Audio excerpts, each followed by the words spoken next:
அது திமுக கூட்டணிக்குள் ஒரு சலசலப்பை ஏற்படுத்துவதற்கான ஒரு முயற்சியாக மட்டும்தான் பார்க்கிறேன். உண்மையிலேயே இவர் அதிகார பகிர்வை அளிப்பதாக இருந்தால் இதை ஒரு மறைமுக செயல் திட்டமாகத்தான் அவர் கையாண்டு இருக்க வேண்டும்.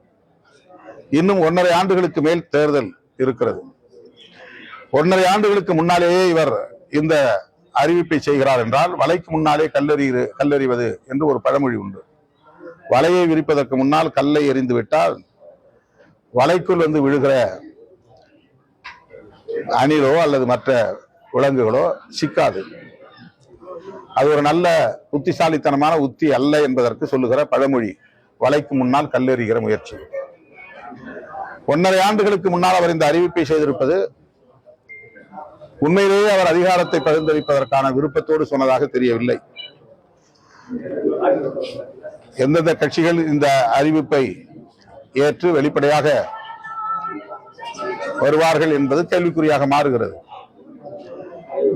இதை ஒரு மறைமுக செயல் திட்டமாக வைத்து கட்சிகளோடு தனிப்பட்ட முறையிலே பேசி சேர விரும்புகிற கட்சிகளுக்கு எத்தனை இடங்களை தரப்போகிறோம், என்னென்ன பதவிகளை தரப்போகிறோம், துணை முதலமைச்சர் பதவி உண்டா, வெறும் அமைச்சர் பதவிகள் உண்டா, ஒரு கட்சிக்கு 10 இடங்களா, 15 இடங்களா, 20 இடங்களா, இவையெல்லாம் தீர்மானிக்கப்பட்ட பிறகு அறிவிக்கப்பட வேண்டிய ஒரு அரசியல் உத்தி இது.